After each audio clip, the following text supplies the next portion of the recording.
We are Crazy Crew. The great and powerful. And who are you? And why do you watch us? Wait. Never mind, don't answer that question! What are you doing in my car?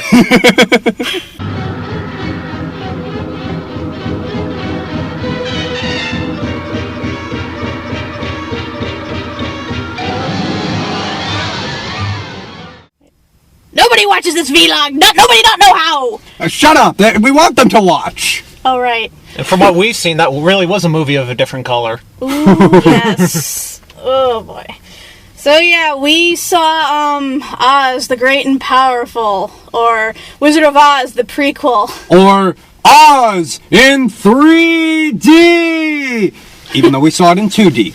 Which is why we know it was meant for 2D, or 3D. Yes, it was meant for 3D, and it showed. Oh, God. But we'll talk about that later. Yes. I know you two are gonna have a lot to say on this, because... You may as well go first. I might as well go first, because I am familiar with Oz only by familiarity. I mean, just like the movie. I didn't really read any of the books. I mean, I know there's more to it than that, but I mean, from what I've seen, I was at least entertained. I was okay with. I was all right. Yeah, I did have. I mean, as a prequel, it does have problems because with every prequel, there's always like this checklist. You have to have like this mental checklist of all these things, like you have to have the ruby slipper, or the witches have to be this, and you have to see like the origin, like how they became what they are later on down the road, and so it's like this mental checklist that we have to go through, and there are some things that were missed, and we'll get into that later, but I mean overall I was okay. I mean there was some stuff in there, technical stuff, but I mean I'll get into that later, but anyway, you two. Well, going off what you said, I enjoyed it, but I did not like it. That is a good way of looking at it. Like, the film wasn't horrible. Because I mean, they could have easily really botched it up. Like the origins of Wizard of Oz, because Lord knows, there's been a lot of retellings of the origins. But in this form, some of the stuff does work. It does lead to a good foreshadowing of things to come. But the execution of how the things, took place... very questionable. Yeah. And the characters... I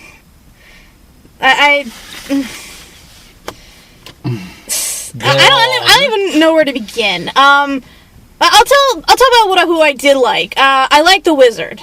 I like how I know James Franco was surprisingly good. I wasn't too sure going into this, and the character himself was pretty good too. Yes. Yeah. It's weird. I would keep looking at him, and I would either mistakenly think he was either Johnny Depp or Tommy from Third Rock, because that's what he looks like at first glance. So I had to shove that out of my mind. But the thing is, the wizard, he does the job of how you expect the wizard to be, because of course everyone says he's the great and wonderful wizard, and he's sort of played that way up in the movie as well, but we all know deep down he's a con artist and kind of a bad man, which he is played and portrayed to be, and he does a good job of making you not like him for the first 3/4 of the movie. But then he does become a good man, but I mean he's just a really bad wizard, to coin the phrase. Yeah, that's the thing, he doesn't have an arc. If this wasn't Wizard of Oz and we knew what he would later become, you would think he'd go through the typical arc of where he learns not to lie, to tell the truth, to help those besides himself, and none of that really happens. He does end up helping some people, but not in the way you think he would. And pretty much he has to keep up the lie. He has to for the sake of the original film. Even Glinda is you must continue, you must make them believe that you are the wizard. I know you're bullshitting, but you have to keep up with the bullshit. And... you guys would make a good point, though, that technically he is a wizard. and the fact that he's a master in the art of deception and of technology. Yes. So, because I mean, like they actually do talk about this in the movie. Like they actually reference Thomas Edison. Like apparently he's the wizard's idol because he's the wizard of Menlo Park, and his basically magical talent was making these inventions out of simple materials that basically caught on worldwide. Mm-hmm. So, hey, if that's not a form of magic, I don't know what is. Yeah, really. And they sort of do they do the same thing that they did with the original movie, in that they have the wizard in this one setting, and he encounters a lot of people and events that later make a reappearance in Oz. That I liked. I really liked that because because it is a throwback to how the original Wizard of Oz was set up. How Dorothy was in Kansas and interacting with all the different farmhands who would later, end up being part of, this ongoing adventure when she eventually ends up in Oz. Same thing with the wizard himself, where he interacts with Zach Braff and the assistant and all the other people, and even the woman in the wheelchair. And all these characters that somehow, end up into the world of Oz, mostly as voice acting, but nevertheless, still ending up. Especially when Oz was talking to his assistant, you're just my monkey in a bellhop suit, and from that it's like, okay, I know who he's gonna be. So, well, let's also face something in terms of the animation. That is probably. Had they had the kind of technology they have now, you think that... I would think that the Scarecrow, the Tin Man, and the Cowardly Lion would all be animated. Whereas if this had been made when Wizard of Oz had been made, they would have all been humans. Yeah. In costumes. Mm-hmm. Yeah, well, that's kind of a given, given the technology at the time. I'm just saying, I that was kind of on my mind. While we are on the subject of those reoccurring from... coming closer. Sorry, those reoccurring from Kansas to Oz, I have a theory. Glinda is Dorothy's mother. Her Oz counterpart... she comes up, what is she, the sister of, or cousin, something of, or is she supposed to marry Oz? Well, I think she was he was in love with her, but because he traveled so much, he couldn't commit to a relationship, and he's a womanizer. Yeah. And the thing was, she was supposed to marry this guy whose last name is Gale, hence why we believe she is Dorothy's mother. Mm-hmm. And... the thing is, she said she would think about it because she wanted to know how he felt. She was looking to see if, does he care enough to actually want to marry me? So I don't have to marry this other guy. Yeah. And clearly he didn't. Mm-hmm. So, I can see that maybe, I don't know how old Dorothy was when she lost her parents, if she would actually make that connection. But the thing that I have a hard time believing, though, is that when you look at Glinda from the original movie, she's kind of a sociopath. She's supposed to be, this wonderful, good guardian or whatever, yet she gives Dorothy the shoes of the dead witch, which causes her sister to chase her throughout Oz, and basically puts her through all this danger, sending her to a man which we now know that she knows clearly has no magical powers to help her. And then the reveals later on, oh yeah, you could have gone home this whole time, but, you needed to learn a lesson. Bitch! So she's essentially Princess Celestia. Pretty much. Glinda's a fucking troll. Yeah, so that I kind of have a hard time making that connection.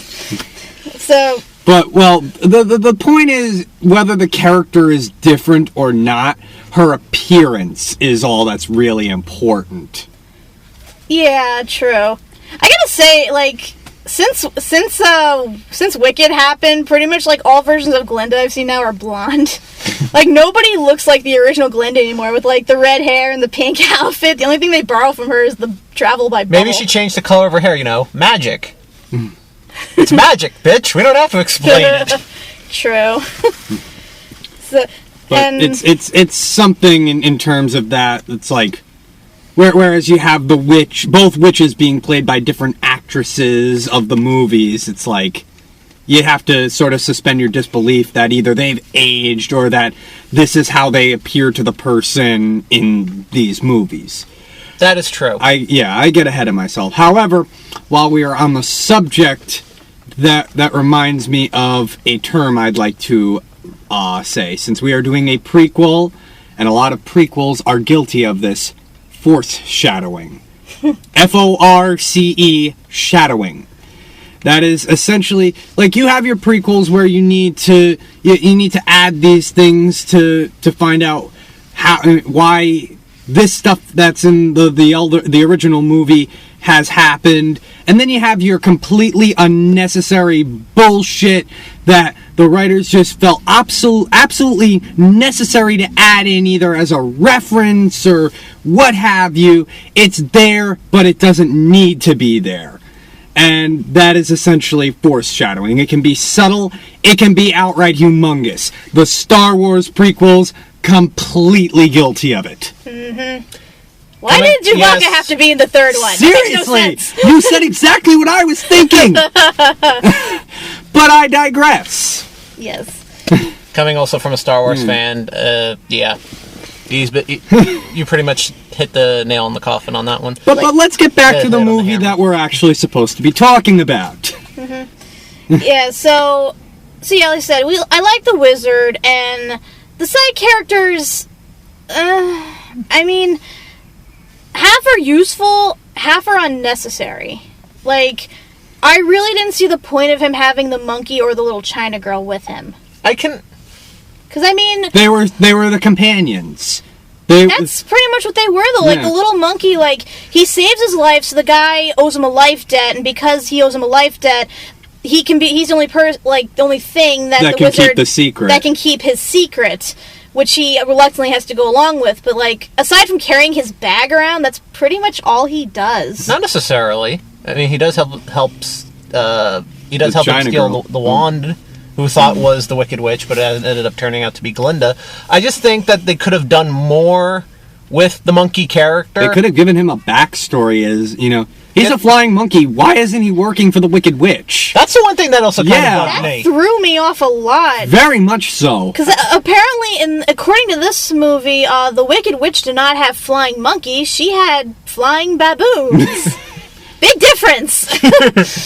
Even though a baboon is a monkey, that's beside the point. In fact, actually, Finley, the monkey, looks more like the actual flying monkeys from the original Wizard of Oz than other... Yeah, I kept thinking at some point, the wizard, because he treats him so badly throughout the whole thing, would have pissed him off enough to the point where he changes sides and starts working for the witches instead. But that would make it a better movie than what we're talking about now. Yeah. That would give it the route it was supposed to go. Well, it's open to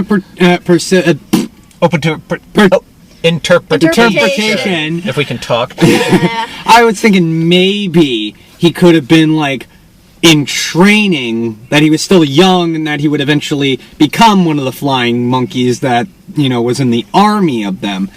But it's never specified, so therefore, yeah, he's completely useless. What is he doing? He's just a random monkey with wings who happened to be wearing a bellhop outfit for some reason. But the one thing I didn't like is that at first it looked like, okay, they were using the character, like he was helping him, try to get the wand, but after that part, and, when they escape from the guards, and then they go into the bubble, and they head off to, I don't want to say Munchkin Land, because it's not just Munchkin. It's Chinatown. No, past. Oh, and the bubble. The Quadling. Oh, okay. Yes, that town. After that point, it's like, we don't... Like, the monkey, disappears for, a good 30 minutes. Pretty much. And, like I said, the same thing kind of happens with the China girl. I mean, she has a bit more purpose in that, she's supposed to be like that wheelchair girl in the real life. And yes. Not only that, she develops Jade Chan syndrome. Yeah, the thing I did not understand was, why she would want to tag along with them on this clearly dangerous journey. Especially since she herself... Yeah, really. First of all, doesn't really have any fighting skills. I mean, she got her legs broken quite easily, and She's made out of china. She could easily break just by tripping. And she knows she's made out of china. When she pulled out the knife, it's like, why do you have a knife? It's like, I'm made of china. I have to defend myself. I'm like, she contradicts herself with just about everything she says. Yeah, I didn't understand the point of that character. I mean, it does make a reference to the book because there is a China village in the book, but here's the thing. In the book, the China people can only exist within their town, because if they go outside of it, they turn into regular China dolls. So I'm thinking, she shouldn't be able to do this in the first place. She has to stay in that town or she'll die. So pretty much she's just there just to be the cute little companion, and she does ultimately end up being useful toward the end, but for the most part, they could have gotten somebody else, another character that maybe we see later on or as a reference to the original film. I just felt she was unnecessary. And I mean, what's the point of having all these companions if you're not going to have 3? Yeah. I guess Glinda was the third, but I don't know. That keeps changing. Yeah, I expected like someone else show up. Like it was almost like at the end there were almost 5. Yeah, like the last 2 were like tacked on. Yeah. Especially one of the Tinkers, it's like, wait, all of a sudden he gets in and he started building stuff, and then at the very end, it's like, yes, you have helped me. I'm like, wait, what? He just started being helpful in the last like 20 minutes. It's like, what? He doesn't even get an individual like introduction. He's introduced with like the other 50 people. Other Tinkers who, are trying to build all this shit they've never built before. And say, bully! Bully! But he's made out to be this particularly this particularly talented one, I guess. I think because the actor gets higher billing, so he automatically gets favoritism. Possibly. There was another Tinker that talked, but... Yeah, it doesn't matter. Yeah. And then you had, what was his name? I keep forgetting his name. But he's that black midget that you see Nook. In all of like those kind of like cruddy comedy films, like Bad Santa, Epic Movie, Disaster Movie. Epic Movie. And he always plays the same character. He's a short, angry little racist midget who beats the shit out of anyone when he gets a chance. He beat the shit out of Bruce Campbell! What the fuck? Yes. Ain't nobody get to see the Emerald City. Not no way, not no how. Even though I fight zombies. Chain to the head. Chain to the head. Don't you have an episode of Burn Notice to be on? So, this meeting was brought to you by White Castle. Of course. So yeah, those are the main characters and the side characters. Now let's get to the real problem of this film. The villains. I honestly thought they were like the biggest problem in this film, because they jerk you around a lot on who is the real Wicked Witch. Because you can obviously tell in the marketing and in like the movie posters like that they obscure her face just to keep you guessing on who it could be and wondering if like, is she gonna automatically be there, or is one of the characters gonna turn into her? Mm-hmm. And I figured, oh well, obviously someone's gonna turn into her, otherwise they'd be showing her face. Yeah. And like I said, they lead you to believe that it's 3 different people, and one of them I guessed like immediately. Yeah. And a big reason is because in the very, very beginning, in like the opening credits, in fact, when like they show everything done in sort of like a puppetry style thing, and like it's sort of like a foreshadowing of what's going to happen in the film. They show like the wizard dancing with this woman, and then as he turns her around, there's like a brief shadow, and you see the Wicked Witch. And I'm like, okay, so whoever he dances with is going to be the Wicked Witch. And sure enough, that's what happens. But the thing is, like, I'm waiting for this. I'm like, okay, so how is this going to transgress? Is she going to be revealed to be a liar? Is this going to forcibly happen? Is she going to choose to do this? What's going to happen?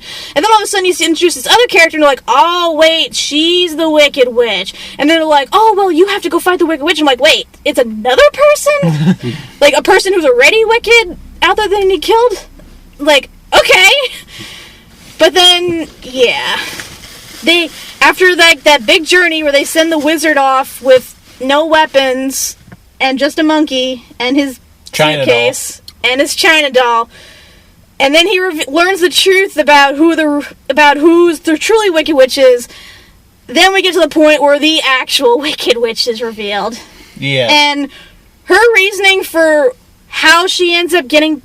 The process of how she gets turned into her is, in my opinion, like, kind of stupid. And it's even brought up in the real world. I know. I'm gonna... The reason is, like... I mean, I know what you're talking about, but, like, the whole reason behind it, I'm just like... It's one of those... It's one of those, like, as I said before, those mental checklists of, like, this has to, this and this and this has to happen.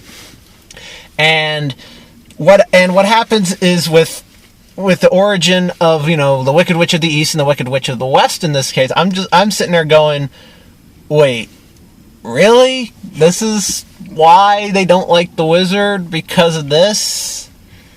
I'm just like... It's one of those things where it kind of almost demystifies the original. Yeah. And I hate it when a prequel does this. I hate it when a prequel does something where it kind of demystifies the original, because I like the that falls under foreshadowing. Yeah. Mm-hmm. Demystifying the original. Mm-hmm. Most of it, I mostly see this in video games, because video games tend to do this a lot, because video games do like bajillion more prequels than movies. Then again, it may be probably it's even at this point. We digress. But I mean, I see it a lot, and it ruins everything. It ruins it. Not to the point where it completely makes the original completely worthless, but it's enough to say that when you watch it again, you're not going to be able to see it in the same way. It's like it's embedded in your mind now. Mm-hmm. It's stuck, and and you have to see right past that going on. And let's put it this way: Wicked did it so much better. Like, not perfect, but they did it a lot better than this movie. Because like I really want to talk, I have to spoil it, unfortunately, if I really want to talk about what... Well, aren't we already spoiling everything? Yeah, I guess I may as well. Mm. So yeah, Mila Kunis is the Wicked Witch. You probably could and could not guess that first looking at this movie.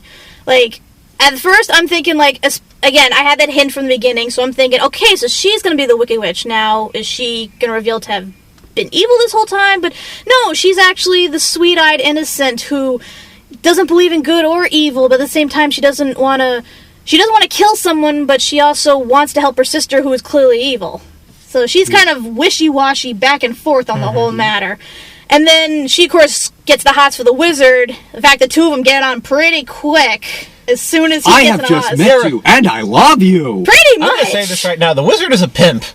Oh my god, that guy gets around. And this is what ruins... And going back to what I just went on before, this ruins it. This kind of ruins it for me. The wizard gets it with, both Wicked Witch sisters. Both Wicked Witches. And I'm just like... Really? That's what this whole stems down to? Is this? Yeah, that's probably the thing that pissed me off more than anything, is the fact that the whole reason that she becomes evil and, rains terror upon everyone is because she was jilted by a guy. Yeah. Really? Now, she technically was not intending to become evil. No. She just wanted to numb the pain and got deceived. But still, it's stupid. I hate that! I absolutely fucking hate that! When, a girl falls so head over heels in love with a guy that when he is revealed to be a fraud or breaks her heart or something, she is so broken up and so torn up that she cannot, live or function normally without either him coming back to her or her totally changing her entire outlook on life. It's you're really gonna let a man determine how you are, like who you are, how you act and everything. You're gonna let this person destroy you? Really? Like, I guess, because she does mention that she does not get a lot of that type of attention, which in my opinion is kind of bullshit given how hot she looks. Because even the wizard points this out too, is like, how do you not have like dozens of wizards standing in line asking you to dance? And that's a fair question. I mean, come on, just because she's a witch, what the fuck? Is like, she already stated she's not on any particular side, so it's not like anyone has anything to fear from her. But she just gets so torn up when she learns that the wizard who kind of implied he would make her his queen hit on her sister and then ran off without saying goodbye and is now with Glinda. So what does she do?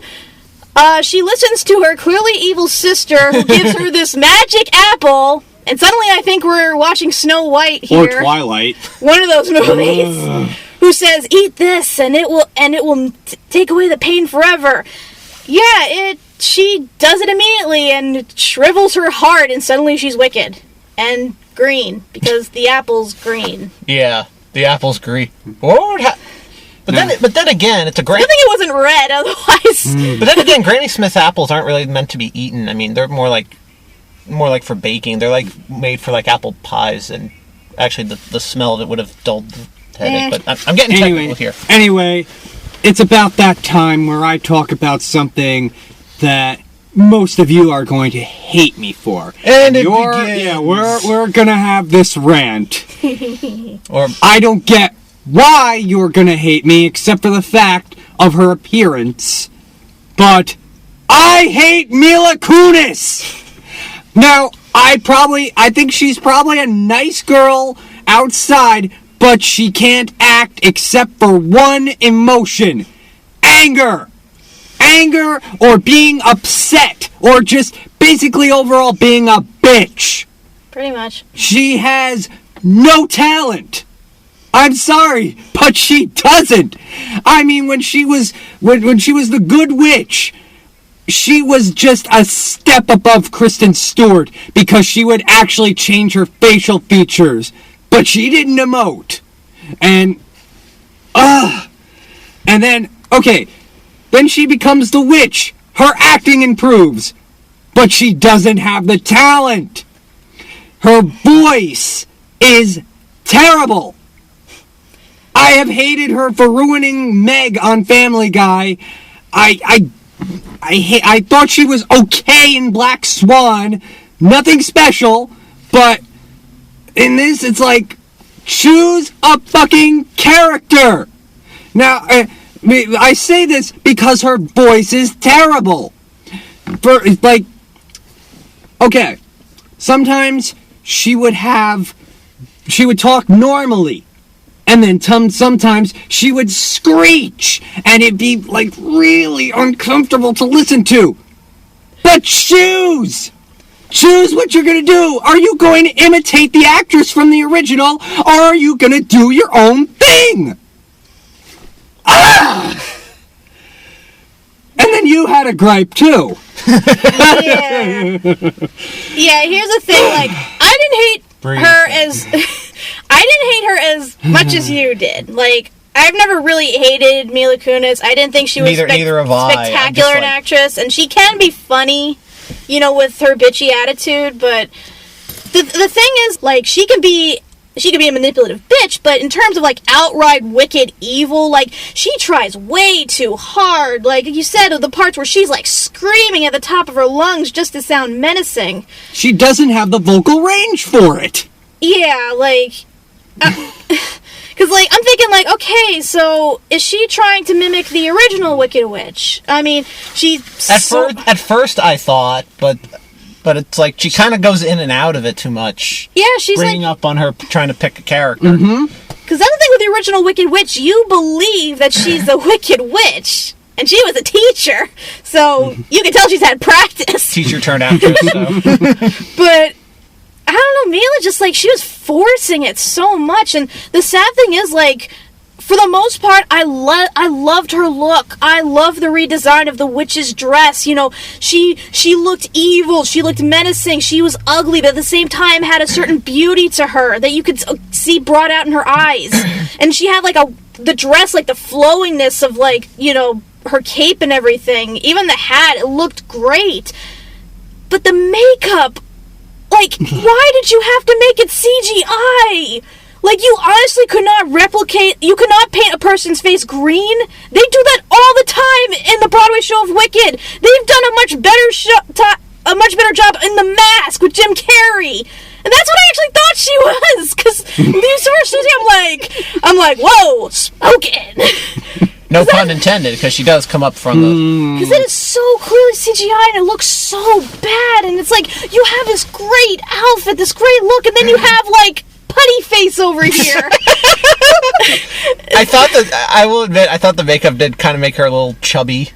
Yeah, chubby in the cheekbones. Like, especially. I guess that was the intent, you know, because she's, again, you know, according to the original movie, only bad witches are ugly.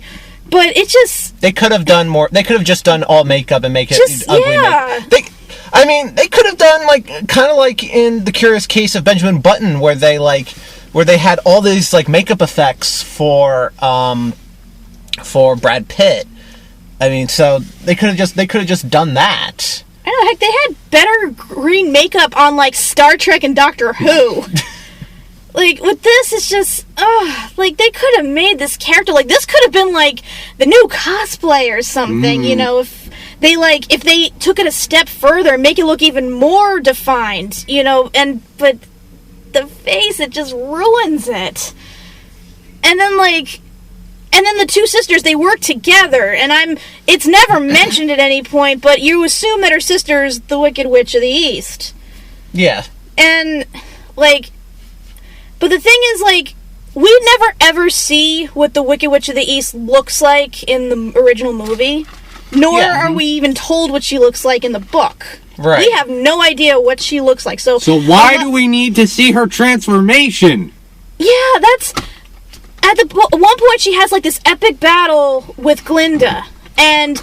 You know, like, at one point you think she's going to defeat her, and then all of a sudden her powers are gone. You see that Glinda had grabbed this emerald she was wearing around her neck, and the thing is, they never mentioned the emerald. They never made a gesture saying it was her source of power, or if it had any sort of special properties to it, but somehow Glinda grabs it, crushes it, and somehow that causes her to turn into an old woman and lose her powers. And I'm thinking, okay, what was the lead up to that? What does that imply? I mean, the only thing I could sort of see it referencing in was the original Wicked Witch in the book, because she's not green in the book. No. She's just a shriveled up old hag who is missing an eye and in place has like a magic eye that she can see stuff with. Because I'm thinking, okay, if they wanted to reference the original Wicked Witch, why don't they give her like a magic glass eye or something? Why did it have to be an emerald? That really holds no significance other than, oh, she lives in the Emerald City, so obviously everyone wears an emerald. It's made no sense. And then, of course, she was dragged away by her monkeys to the land of the Munchkins to practically enslave them, because I guess the wizard had no problem with her doing that. And then the witch goes off to the west and enslaves the Winkies, and again the wizard has no problem with him doing that. I guess as long as they don't come near the Emerald City, you know, everything's cool. I was actually waiting for the point in the movie where the wizard finds out that a house has landed, that something has fallen out of the sky from Oz. I was waiting for that moment. Saying, the Wicked Witch of the East is dead. What happened? A house fell out of the sky. And the wizard would be like, it's like someone else is here. Yeah, that's the thing. They stopped the movie, like, right after he decides to take up residency as Big Giant Floaty Head. Yes. And which I saw that one coming.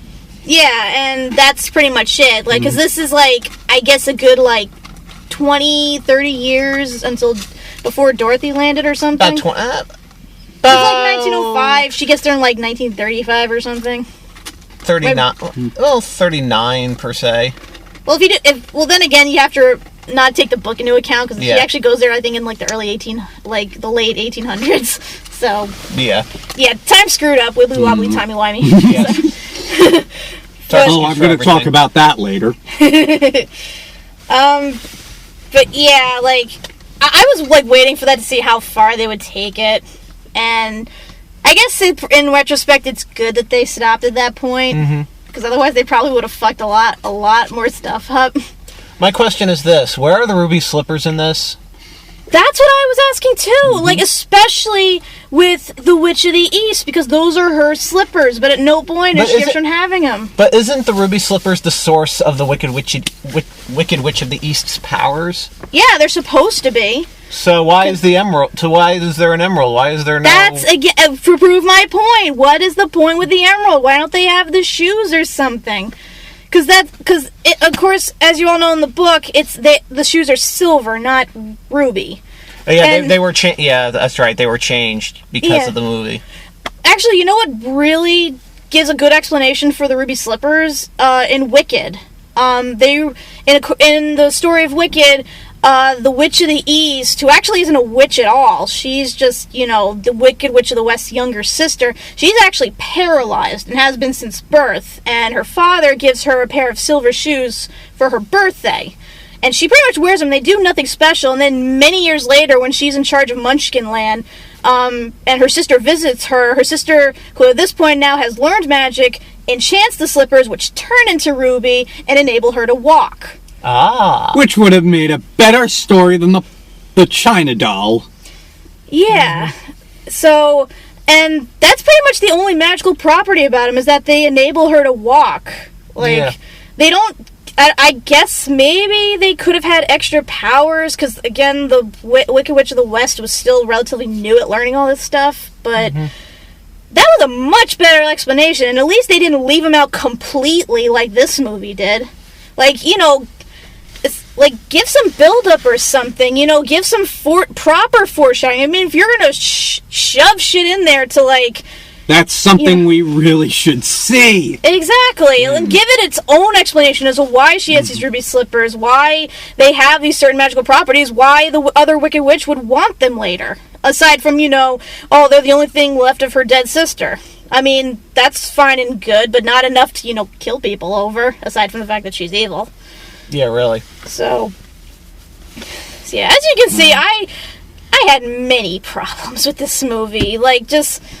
both as a fan of the book and the movies and the play, it's, like, so many things, so many inconsistencies. Like, there's also the fact that, they kind of forget about this point, is that at one point the wizard dies or sheds his mortal shell and becomes a big floaty giant head.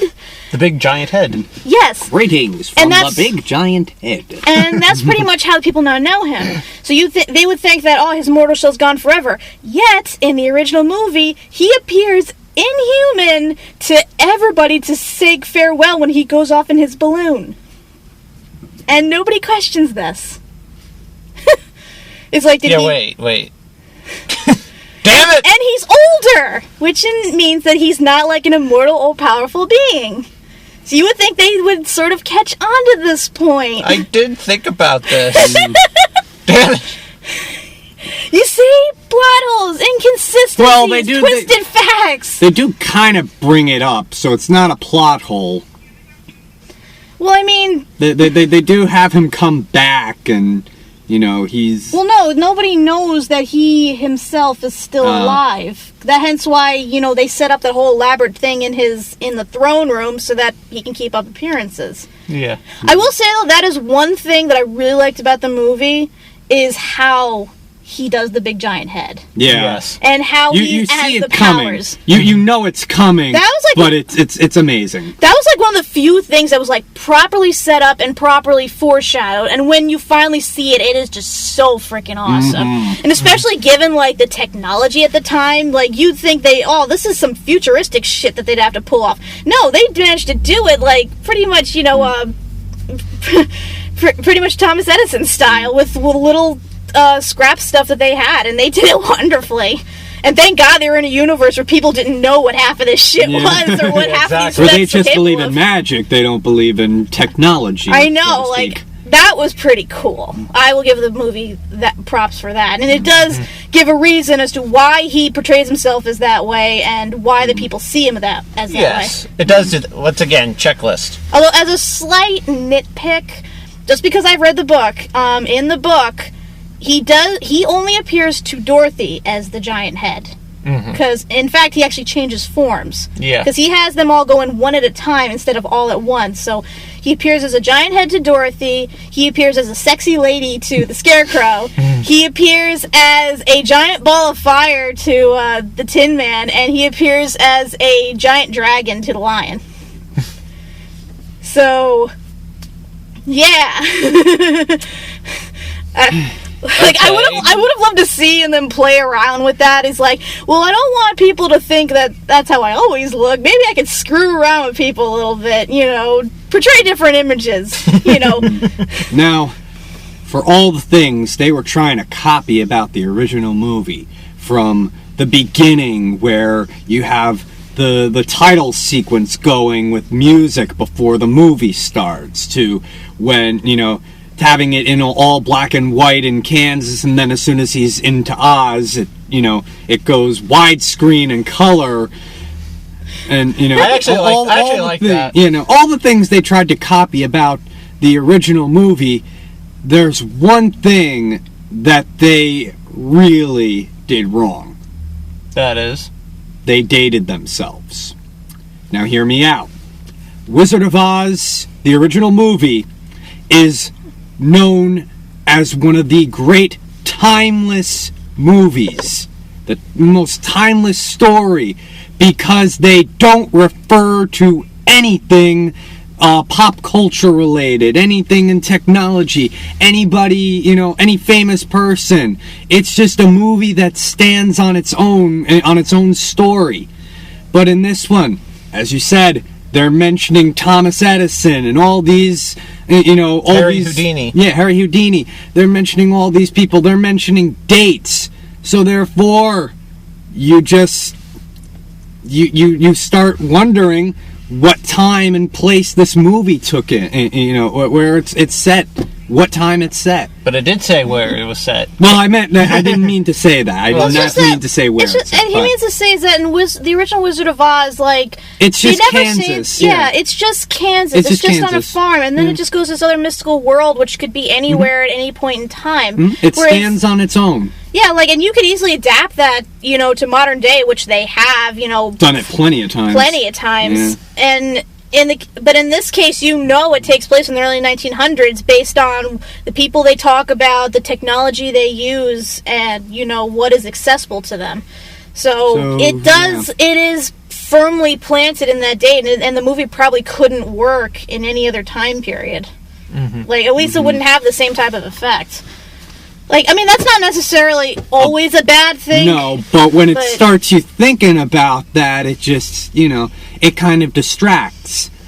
And speaking of distractions, as I mentioned earlier, shamelessly 3D. Ooh. Yep. It was getting to the point where I had to stop paying attention because I was just seeing 3D thing after 3D thing after 3D thing, and it's not really adding to the movie. It's just, you can tell it's there. Yeah, the thing with the atmosphere, I'm pretty sure, had we seen it in 3D, we'd get more of it. But, I don't know, to me, when I first saw how Oz was portrayed in this movie, I kept thinking, oh, so this is what Wonderland would have looked like if Tim Burton had done it right. And then there were some also really weird shots. The scene where they're on the cliff. Yeah. Remember? Yeah, how that was weird. That was CG. It was all CG, and it was all one shot up until one point. But they're the whole point where he's, dangling off the cliff and then he comes back on. It just looked so weird. It was... That was kind of weird. They could have done another shot. And I gotta say, the parts where, it's obvious the CG was supposed to be there, they kind of hurt my eyes, because, you could see, all these buzzing, butterflies and stuff coming at the screen, and all these other things coming at you, and, eyes, like, I already have a hard enough time just seeing things in 3D just because my eyes are bad that way, but the way they were doing it, like, the screen would, like... It blurred. It would blur for, like, a second, and I'd be like, ugh. Like, in one particular case I noticed that it was, when they're fighting in the Emerald City, and all the torches go on, and the camera just spins around, and it was terrible. This had some terrible cinematography in it. The problem is that a lot of the cinematography was forced because it was being shot in 3D, and there are definitely a lot of shots, Stop making movies for 3D. It's annoying. Also, the fat is dead. It's dead. It died years ago. I know, nobody cares anymore. At this point, the only thing 3D does now is to really, like, enhance atmospheres. Yeah. Like, there are a few films where 3D works. Yeah, like Wreck-It Ralph, it worked. A lot of the Frankenweenie, it worked. Basically, a lot of the animation stuff works. There are very few live-action movies that can pull it off. Honestly, when you and I saw The Hobbit in 3D, the first one, Hobbit Part 1, that actually worked, and that worked simply because of Peter Jackson's style, where has a lot of flying shots, helicopter shots. That works. That and it took for the sake of 3D, and they were trying to do that here with Oz, but with Oz it's forced because you can tell. And not only is it forced and you can tell, but they just keep doing it, and it totally distracts you from the movie.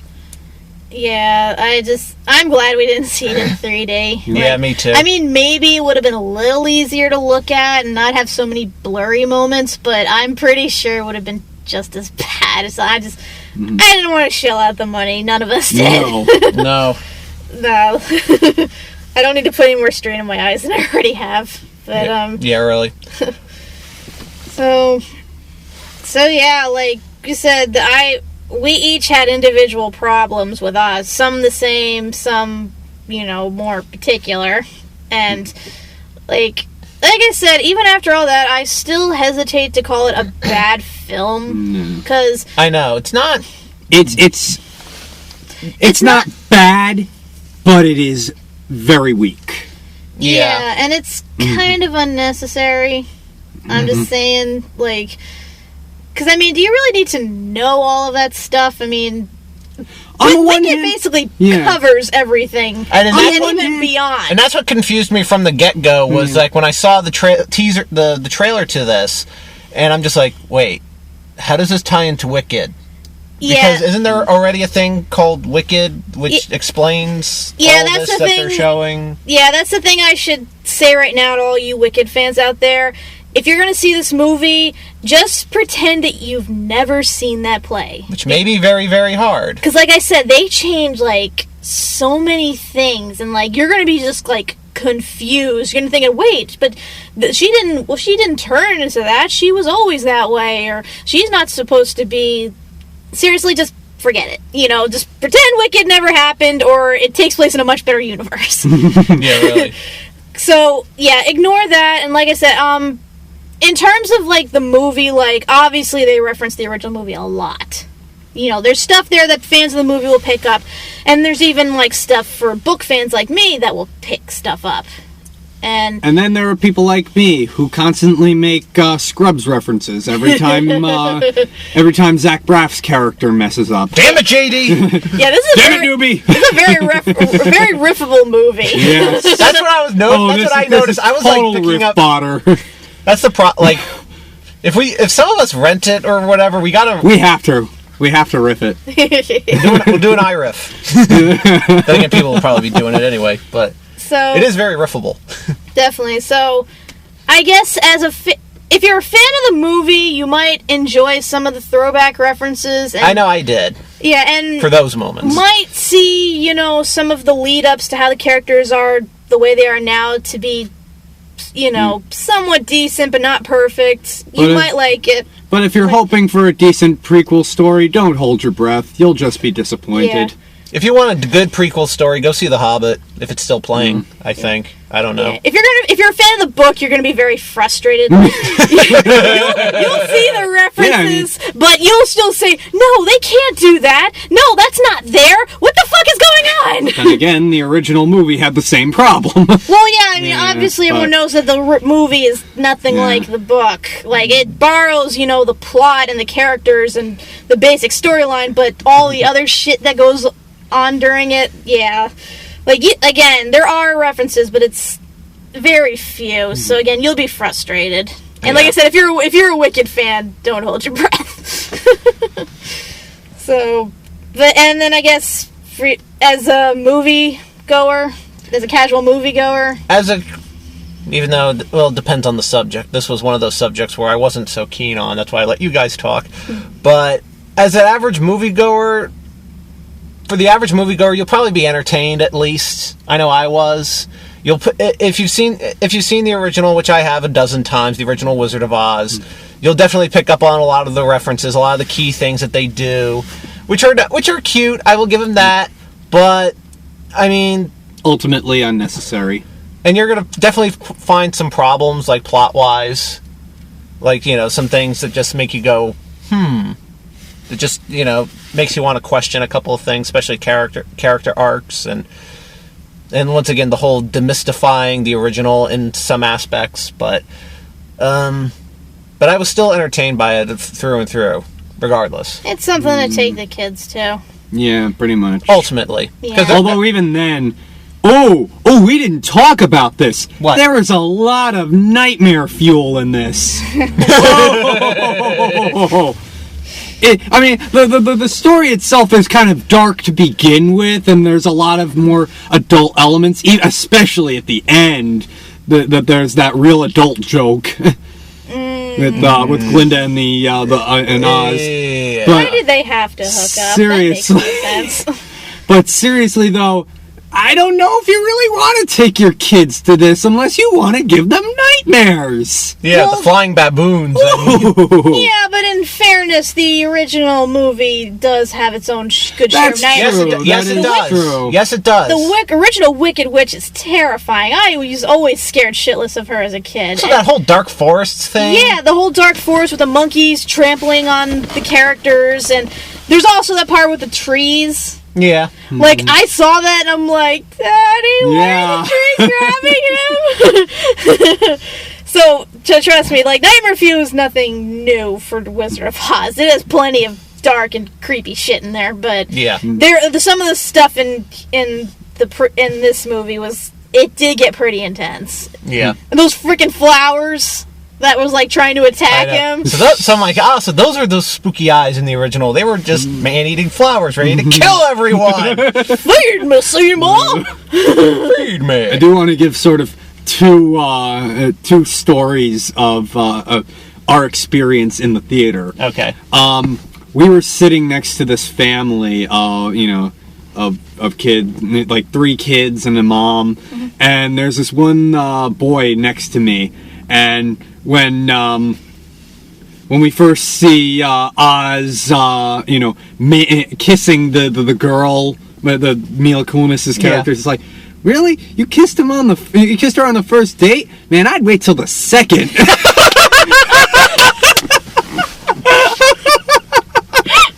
Like, even this kid knew that this was stupid. Yeah. And then when the film ended, when the big sign "The End" came up, you just hear like one person clapping, and then it just goes quiet, and then you hear a few more people clapping, and then it just goes quiet, and then a couple more people go, and it's like, yeah. It's like conflicted. We're embarrassed to be proud of this. Yeah, I'm even kind of embarrassing that I was entertained by it, but that's the thing. I was entertained. That doesn't mean I actually like it from a critical standpoint. I mean, it could have been a lot better, but I was entertained like I was entertained to see A Good Day to Die Hard. pretty much. Actually, I was more entertained to see A Good Day to Die Hard. Yeah, my sentiments exactly. As much grief as that movie gets, I still had a lot more fun watching that. Yes. So... Hey, I just met you, and this is crazy, but you're the wizard. Rule Emerald City. Crap, I've just restarted that meme. You bastard! Yeah, you did. And so, yeah, the Oz movie... Skip. Pretty much skip. See it if you want to take the kids to something, or if you're genuinely curious, but it's skippable. Or wait till it comes on DVD and then riff it. There's plenty of material. That's true. Yes. In the meantime, I am Cat T. Critic. And I'm One Sat Morn. And I'm Y2 Staller. And, Doug, I think that Mila Kunis is going to come back in... No! Oh, no! No! Doug, wake your ass up! I just had the worst nightmare from food coma from White Castle. I dreamed that we were doing a vlog on Oz the Great and Powerful, and you were there. And you were there. And you were there. But we did do a vlog on Oz the Great and Powerful, and Mila Kunis was in it. No! You're off to see the wizard, the wonderful Wizard of Oz. To find he is a wizard, a whiz, if ever a whiz there was. If ever a whiz there was, the Wizard of Oz is one because.